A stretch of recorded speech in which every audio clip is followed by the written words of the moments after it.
Dicen que somos lo que comemos, pero no siempre sabemos quiénes somos, o mejor dicho, quiénes son las personas responsables de lo que comemos, sobre todo si esas personas son mujeres. Hoy, en nuestro afán de hacer visible lo invisibilizado, tenemos por delante un programa especial dedicado al rol que ha jugado, juega y jugará la mujer en el mundo de la alimentación, desde el sector primario hasta los fogones de los restaurantes más innovadores, pasando por bodegas y legendarias casas de comidas. Es hora de conversar, hora de comer, hora de adentrarnos en el mundo que viene. Vanessa, quiero hablar sobre la mujer en la alimentación y además, bueno, tú como mujer y experta en tantas ramas de alimentación, en los últimos años habrás ido viendo cómo, bueno, algunas que estaban invisibles empiezan a ser visibilizadas y luego que otras se van animando a entrar en campos que antes parecía que no sé si les estaban prohibidos, pero que como mínimo el acceso estaba complejo, ¿no? Bueno, la mujer siempre ha estado, como tú bien dices, pero no ha sido visible.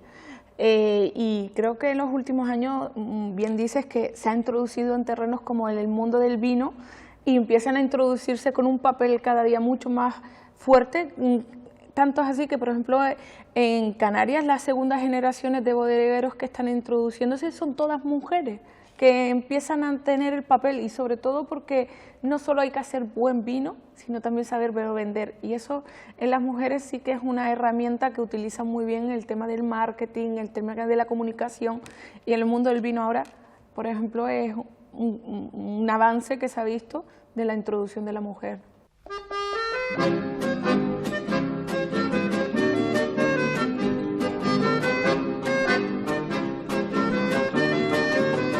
Hola Trinidad. Hola, ¿qué tal?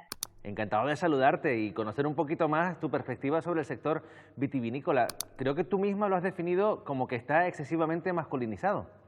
La verdad es que tenemos la gran suerte a día de hoy, después de casi 30 años que llevamos con los vinos de calidad en Canarias, de tener más presencia femenina en la actualidad. Sí es verdad que a los inicios era un poco más complicado, porque bueno, venimos de un sector en el que realmente la figura de la mujer pues estaba igual más en el campo que en bodega, o si estaba en bodega no era tan visible. Entonces a día de hoy sí es verdad que estamos como más igualados. ¿Cómo fueron tus comienzos para justamente llegar hasta donde estás? ¿Cómo te adentraste en la bodega? Pues bueno, yo empecé realmente de administrativo, yo no tenía mucha idea de lo que era el mundo del vino, un mundo tan bonito, y fue por casualidad, asistiendo a ferias donde veía que la gente, cada metro había una persona, cada metro de distancia había una persona que te decía que su vino era el mejor, y para mí en ese momento todos los vinos eran iguales.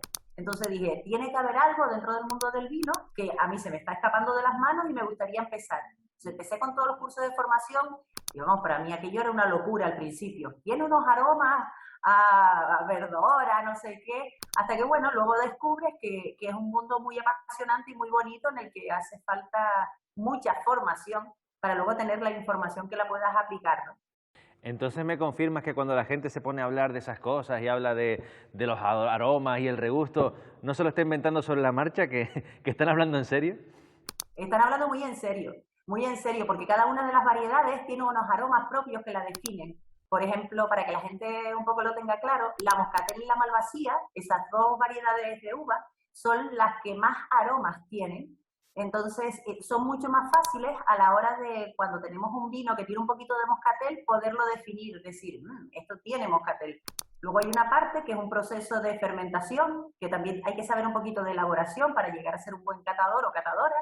Y luego hay una parte de crianza, si esos vinos han pasado por barrica o solo se han fermentado dentro de los depósitos.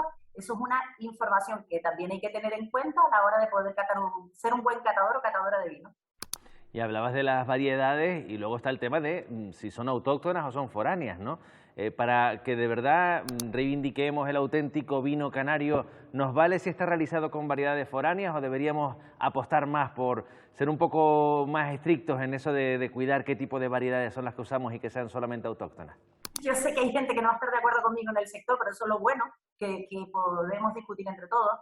Tenemos que tener en cuenta que en Canarias todas las variedades de uvas que actualmente existen fueron introducidas, sea por los conquistadores o si en su momento existían variedades, no se elaboraban como vino, ¿no? La tendencia en su momento, cuando se decidió, por ejemplo, en el sur de la isla de Tenerife, que nuestros vinos tintos eran claretes, que cuando íbamos a las ferias de vino nos decían poco menos que si les estábamos faltando al respeto, porque eso era un vino rosado, no era un vino tinto. Se pidió autorización para introducir nuevos varietales como es Syrah, Tempranillo, Rubí Cabernet, Cabernet Sauvignon, ¿no?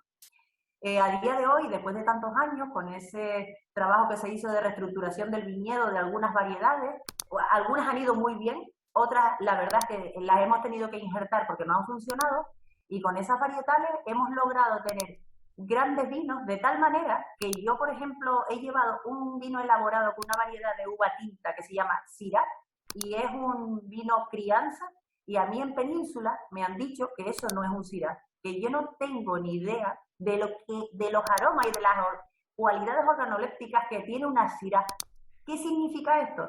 Que las variedades que hemos traído y se han plantado y llevan aquí con nosotros al igual 20 años, se han adaptado y sus cualidades no tienen nada que ver con las foráneas. ¿Cuál elegimos? Yo creo que hay muchos enólogos y enólogas en esta tierra y cada uno es igual de válido, porque esa no es nuestra lucha. Nuestra lucha, entre comillas, dentro de los consejos reguladores, lo que estamos luchando es con los vinos foráneos, graneles, que se están vendiendo como si fueran canarios y no lo son. Volviendo al tema de género, ¿qué dirías tú que te ha costado más o que cuesta más? ¿Que se tenga o que se tomen en serio los vinos canarios en el exterior o que se te tome a ti en serio como mujer experta vitivinícola?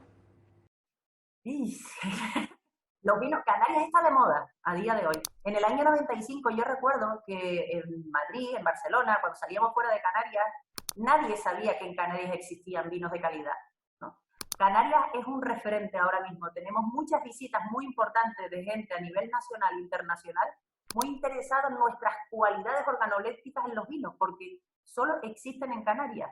Después la parte de a mí como mujer, bueno, yo llevo muchos años, al igual ya sí es verdad que después de verte tanto tiempo y yo tener que demostrar que sí que sé, porque al igual tú vienes conmigo y tú ya sabes, pero yo tengo que demostrar que sé, entre compañeros sí es verdad que ya hay un respeto, pero sí ha costado demostrar.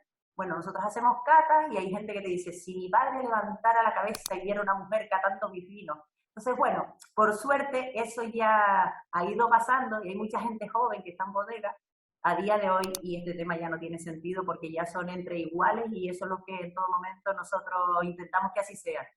Ahora, si hablamos de mujer en la alimentación, habría que empezar también por el campo, porque en el campo siempre ha estado la mujer y de hecho habría que acordarse de que muchas veces estaba la mujer haciendo el trabajo del campo y luego el que tocaba llevarse a casa, ¿no? Y sobre todo porque durante muchísimos años las mujeres en el campo trabajaban igual que el hombre, pero eran las que ni siquiera estaban dadas de alta y eso pasó muchísimo en el sector ganadero, que cuando llegaba el momento de jubilación veían que los hombres sí habían cotizado y ellas, aunque habían hecho y eran las que hacen en los quesos, nunca habían cotizado y eso pues era muy doloroso. ¿Y tú crees que se está renovando, que hay nuevas generaciones de mujeres que llegan al campo?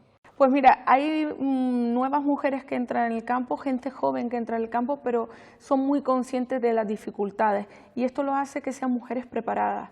Muchas mujeres que quieren seguir con el legado de sus padres, pero que deciden primero formarse como veterinaria, como agrónoma, mujeres formadas y que quieran seguir con la tradición del campo.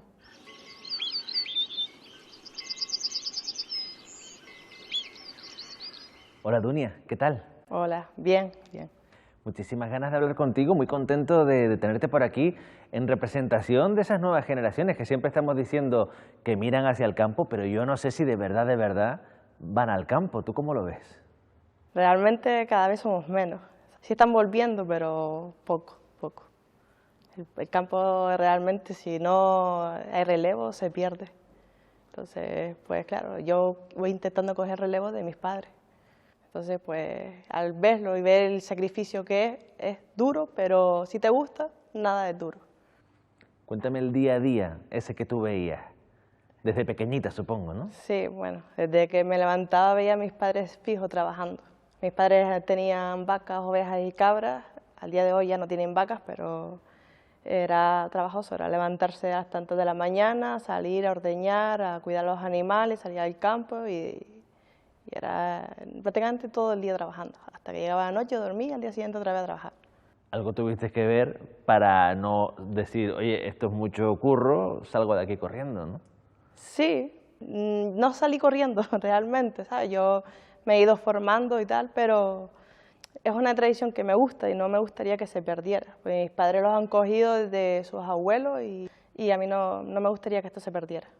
Ahí es donde veo algo importante y el papel que juegas en todo esto, ¿no? Porque, como decíamos, hay una generación que puede ir al campo o no, pero en teoría también que se trae al campo determinados valores y determinados aprendizajes. Y en tu caso, quisiste seguir con esa tradición, pero formándote. Exacto. Yo me he formado, soy veterinaria. No sé si es el estar viviendo toda la vida con animales y el querer seguir, que opté por estudiar veterinaria y ahí estoy trabajando también, y veterinaria de campo. Sí. Trabajo y aparte pues sigo la tradición de mis padres. Justamente, tú has decidido seguir esa tradición, decíamos que no todos los jóvenes lo hacen, no todas las mujeres lo hacen, ¿no? ¿Qué mirada tienes? Estamos en un programa que queremos resaltar, ¿no? El papel de la mujer en muchísimos puntos de la alimentación. La mujer en el campo ha tenido un papel y lo sigue teniendo muy grande, a veces no muy tenido en cuenta. Ahora llega tu generación, ¿cómo lo ves? Exacto. La mujer siempre trabajaba en segundo plano.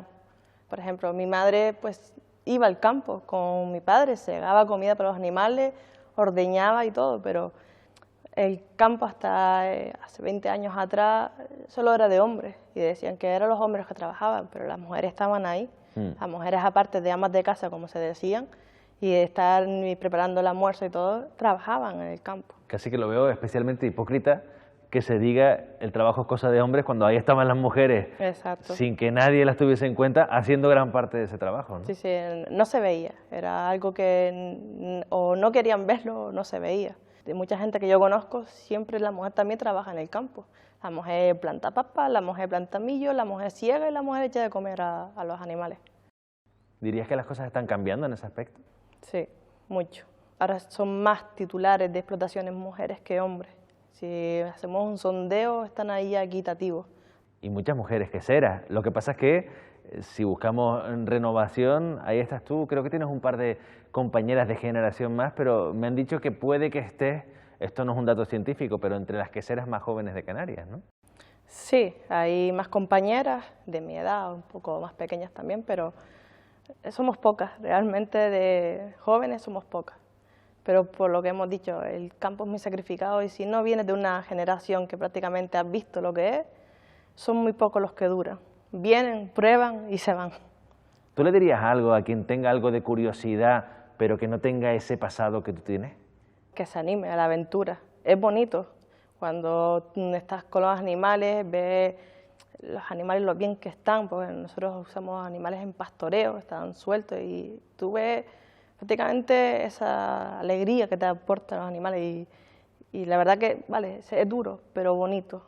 O si te gusta, yo le digo a esa gente que se tire a la borda y lo intente. Y luego la recompensa, ¿cuál es al final del día? Un buen queso, la mirada de unos animales sanos. Es todo un conjunto, claro. Tienes animales, produces leche y elaboras queso. La repercusión económica realmente viene por la venta del queso, pero la repercusión es un conjunto, tanto de los animales, verlos sanos, libres y el buen queso y que el consumidor le gusta tu producto. A la hora de reconocer a mujeres que hacen trabajos fantásticos, A mí siempre me ha fascinado el caso de Carmen Cabrera por lo que fue haciendo en su época, esos libros de cocina, cuando en Canarias publicar libros ya era complejo, y no te digo libros de cocina, y publicados por una mujer, y esa labor que ella hizo, que ahí queda, está un poco difícil de conseguir hoy en día, pero yo creo que muchas personas lo recuerdan, ¿no? Bueno, seguramente que lo recuerdan muchísimas mujeres de esa época que compraban ese libro de referencia para aprender a cocinar. Y yo creo que es un legado que hay que rescatar, y lo tengo claro que se rescatará, porque hay una cosa que se pierde cuando tenemos este tipo de material, ¿no? Es que ella hizo un patrimonio, que era mantener la cultura gastronómica, y si no la mantenemos se pierde ese legado de esas recetas de madres a hijas y que van pasando. Es un claro ejemplo de que lo mantiene para que otros podamos disfrutarlo. Y está claro que ella abrió el camino para muchos más que venían detrás y que empezaron a hacer su cocina o que empezaron a abrir su cocina, que es también muy importante. Hola, Carmen. Hola, Sergio. Encantado de saludarte, Carmen, y además de rendir homenaje a todo el trabajo que has ido dejando durante muchísimos años. Tengo que decir que generacionalmente me tocó encontrarme desde muy pequeño con algunos de tus libros, y me pregunto si cuando los escribías habían muchos otros referentes de libros que estuvieran recogiendo las comidas canarias de toda la vida. En ese momento que yo empecé a recogerlos, ninguno. Por eso fue por lo que casi me inicié, porque yo buscaba las librerías, algunos libros referentes a las comidas nuestras, y no había nada. Y ahí fue como si dijéramos, me entró el bichillo de que debía de haber algo. Y nada, y fui estudiando y más o menos pues se me fue metiendo esa idea y al fin lo conseguí. ¿De dónde venían esas recetas? ¿Todas partían de ideas que tú recogías tradicionales? Pues sí, más bien las iba recogiendo, algunas las iba yo adaptando, pero más bien pues las iba recogiendo pues casi prácticamente a todas las islas. Cuando se usaba, ¿te acuerdas lo de la cinta, el magnetofón, que todavía no se grababa con el vídeo? Pues las grababa. Me acuerdo en la isla de La Gomera que una mujer se me ponía muy reacia y dice, no, yo no quiero salir por la radio. No se daba cuenta que lo que yo estaba era pues grabándole, que me dijera la receta. Entonces conseguí muchas recetas inéditas, muchas que estaban escondidas, que no se sabían, entonces sobre todo de personas mayores, pues las fui más o menos rescatando y hasta que las plasmé en un libro. Bueno, primero más bien la daba a través de la radio, ahí fue donde empecé, entonces pues la gente ya pedía que por qué esas recetas no las ponía en un libro. Yo lo veía muy alto, eso lo veía yo muy difícil, pero bueno, todo se anduvo y salió. Al final salió, y en cierta manera con ese trabajo que hacías de lo que tú sabías y hablando con muchas personas, sobre todo personas mayores, has dejado un registro que habría que cuidarlo, porque es un registro de algo que podría perderse, ¿no? De algunas de nuestras tradiciones y nuestra manera de entender la cocina, ¿no? Claro, yo pienso que sí. Es la única manera de conservar nuestra cocina, que en ese tiempo que yo lo escribía parecía un tabú. Parecía que nombrar nuestra comida, nuestra casa, parecía como que era cosa de pobre. Yo siempre decía que éramos pobres, pero en darla a conocer, en divulgarla, porque afortunadamente la cocina canaria de pobre no tiene nada. Carmen, hace mucho que publicaste tu último libro. Yo no digo que tengas que hacer otro, pero en tu cabeza seguro que recetas nuevas tendrás muchísimas, ¿no? Sí, siempre van apareciendo recetas, sí, pero ya como para escribir más libros, no. Además, darte cuenta que ya la venta bajó muchísimo, todo eso era un coste que tenía que hacerlo yo. No tuve ayuda monetaria pues, de ningún lado, entonces eso pues es un dinero que tuve que invertir y luego quedó mucho ahí en el camino, tirado como si dijéramos, y al final pues nada, ahí está. Pero para hacer otro libro como que no, se cerró el ciclo. Carmen, pues nosotros hemos disfrutado mucho de ese ciclo y creo que te debemos mucho. Muchísimas gracias por estar aquí y por haber hecho esa labor importantísima de guardar tantos y tantos platos de la cocina canaria. Gracias a ustedes por darnos esta oportunidad de colaborar en este programa. ¿Y por qué crees, Vanessa, que con todas las aportaciones que son evidentes que han realizado para la alimentación y para la cocina, es tan complicado encontrar mujeres chefs o mujeres chefs que acaben destacando a nivel mediático? Yo creo que es la pregunta del millón, ¿no? Que todos nos hacemos, ¿cómo puede ser que si la mujer siempre ha tenido el papel tan importante dentro de la gastronomía, dentro de los restaurantes, en las cocinas, cómo no hemos salido tanto a la moda, ¿no? O nos hemos hecho tan famosos? Pero también es una época determinada.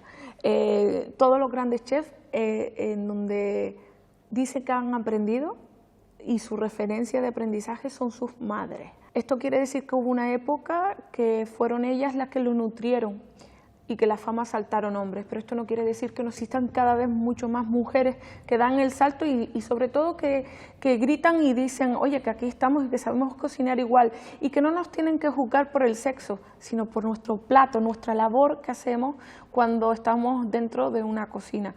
Whoever said green things are boring was so uncool. Denise, María, hola, ¿qué tal? Encantada. Hola, Súper buenas bien. Aquí estamos para intentar mirar un poquito más el mundo de la cocina, pero a través también de la mirada femenina. Estamos en ello, yo creo que se ha ganado mucho, pero ha costado y está costando eso de que hayan mujeres chefs visibles y reconocidas, ¿no? Sí, yo creo que ha existido últimamente un movimiento de reconocimiento. No es que no haya existido la mujer cocinera, creo que, bueno, desde nuestras casas, la que cocina son nuestras abuelas, nuestras madres. Pero creo que a nivel profesional existe este movimiento periodista, prensa, que pues le quiere dar una cara más visible a nosotras, ¿no? En esta profesión.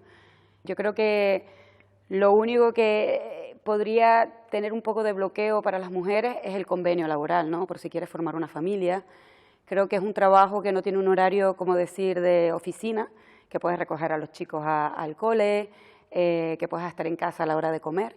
Yo creo que este sí ha sido lo único que puede evitar que existamos muchas más mujeres de las que habemos en las cocinas. Todavía quedan muchas pegas, digamos, a una cocina cuando vean a una mujer. Sí que de primeras no confían del todo en ti.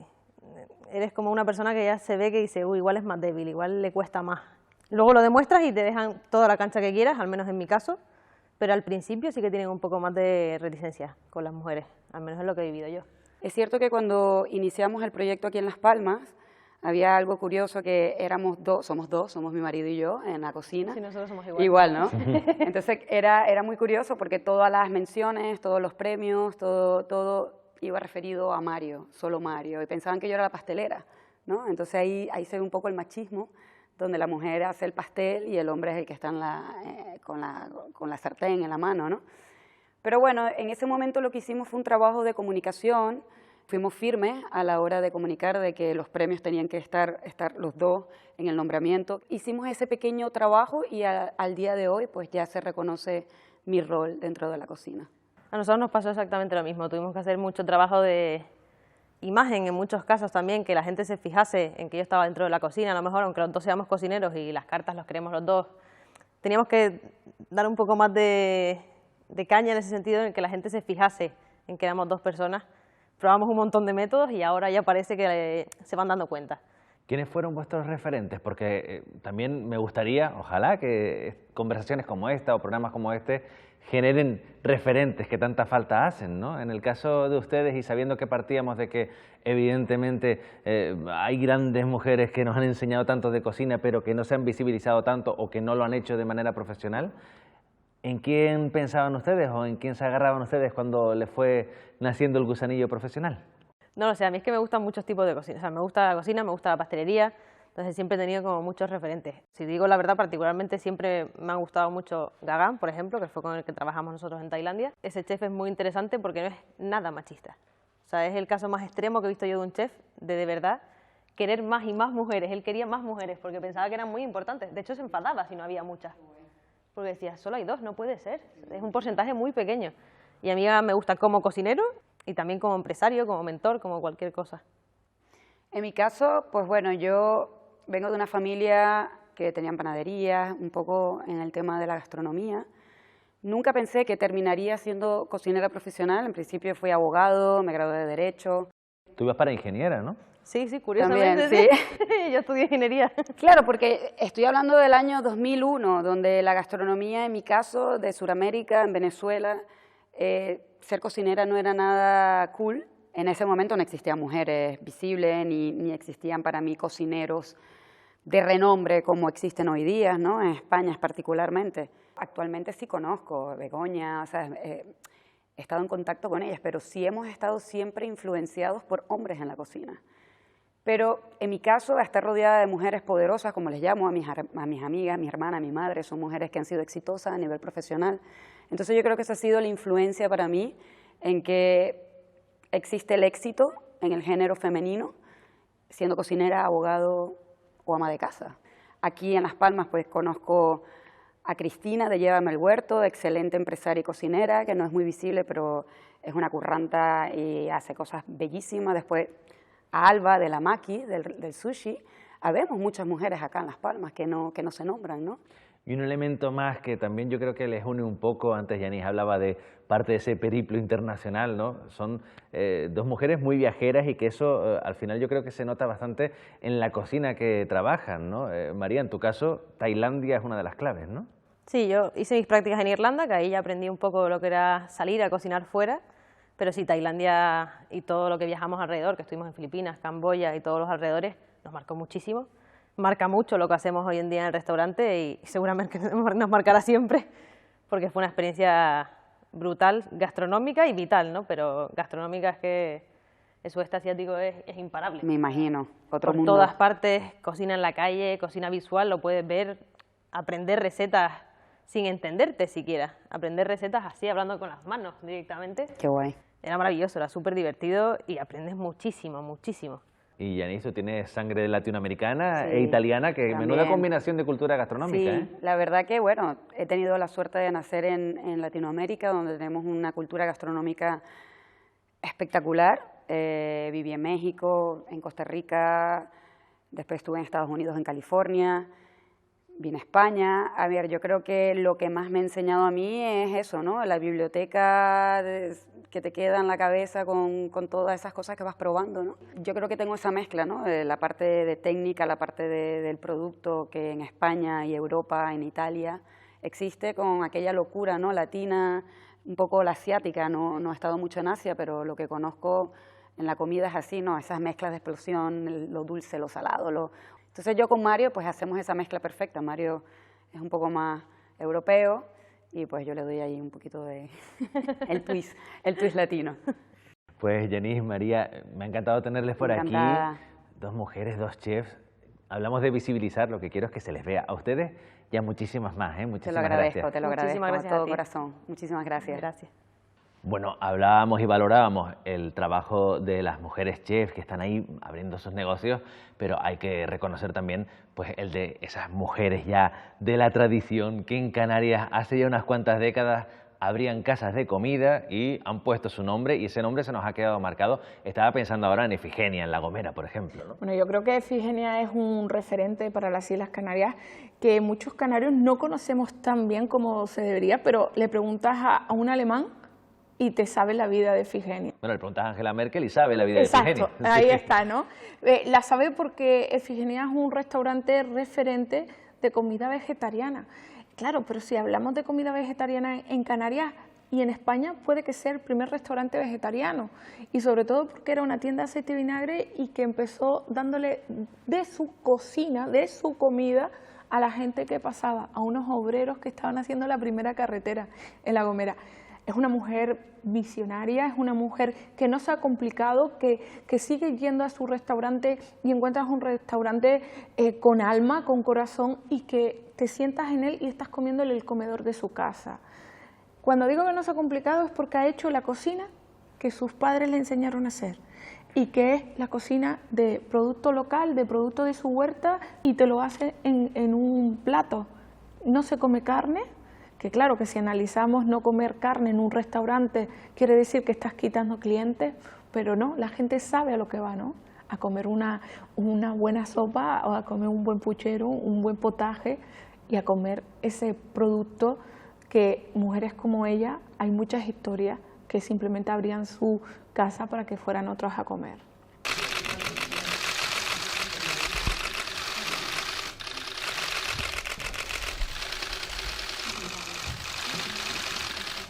Hola, Efigenia. Hola, Sergio. En tu caso, con esos 50 años de historia del restaurante, ¿qué significaba abrir en La Gomera una casa de comidas y qué te llevó a hacerlo? ¿Qué fue lo más complejo a la hora de ponerla en pie? Mira, nosotros empezamos a dar comida a 3 ingenieros de monte que venían a visitar el parque y no había carretera todavía, venían caminando de San Sebastián y aparecieron ahí a buscar comida y alojamiento. Y mi marido y yo los preparamos y ahí empezó la historia.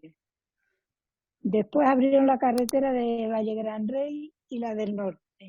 Y venían los maestros de escuela con la familia los fines de semana a comer las comidas naturales. Y ya después abrieron la carretera general, entraron los turistas y llevo conociendo turistas 38 años. Pero yo inglés no sé. Tampoco se me ha ido ningún inglesito sin agasajarlo. Pero alemán sí sé. Bueno, es que es verdad que los alemanes la conocen muchísimo. No sé si incluso podríamos decir que a Efigenia la conocen más en Alemania que en Canarias. ¿Usted qué diría? Sí, te lo digo porque es verdad. Yo creo que no queda un alemán que no haya estado en este rincón. Incluyendo a la canciller Angela Merkel, que es muy fan de su comida, ¿no? También, una persona muy simpática, muy sencilla, muy agradable, bastante bien.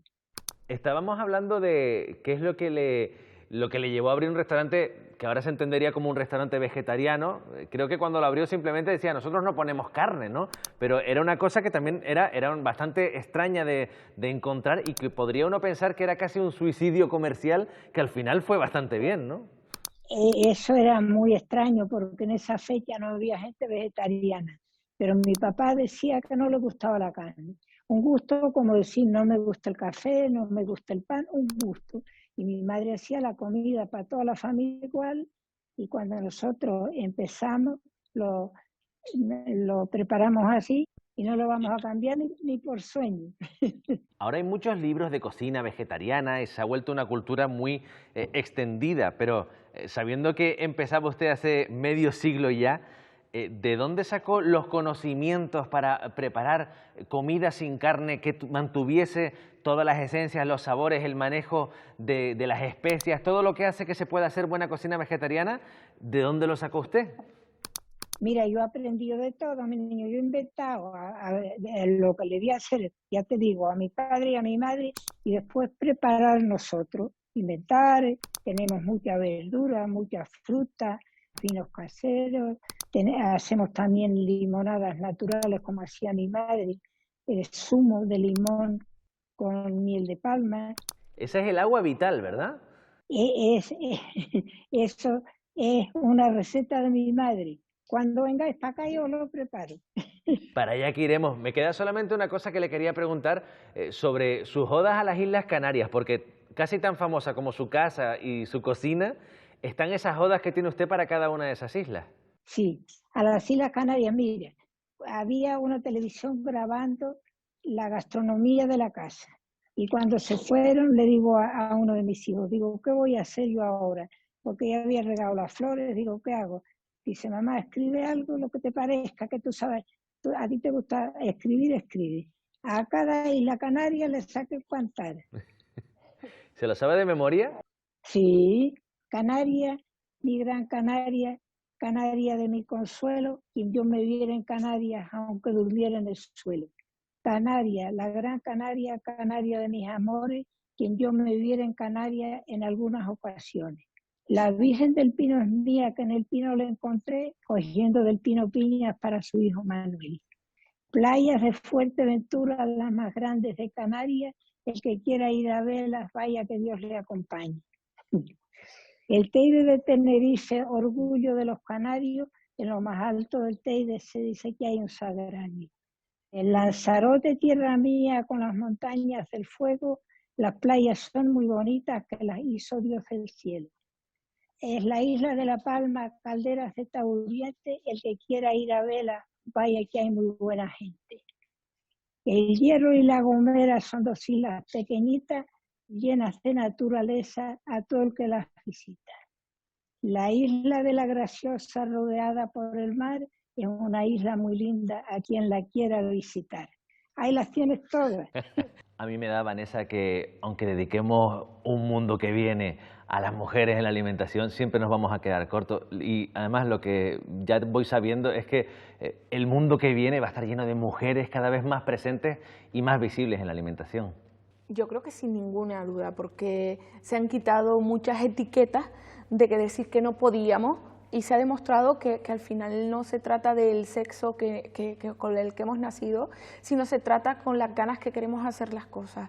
Ya no somos, yo me considero, ¿no?, mujer del campo, no somos personas que nos dedicamos al campo, somos empresarios que se dedican a la agricultura, somos gestores de la agricultura, somos gestores de una ganadería, de una granja.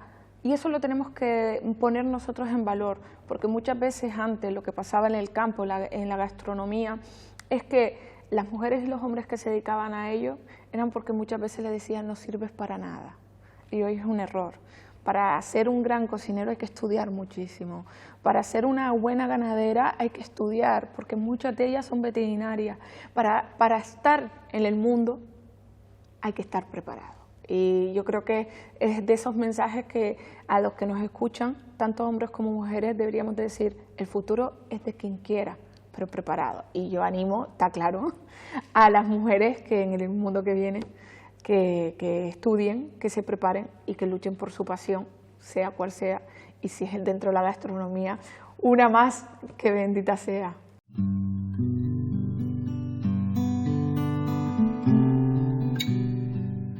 Si en este mundo hay un trabajo poco reconocido, ese es el trabajo de los cuidados. Ese que en su mayoría desempeñan las mujeres. Ese que tiene que ver con no dejar que la vida se extinga. La alimentación forma parte de ese trabajo, pero cuando sale de lo doméstico, cuando se profesionaliza, entonces se vuelve masculino.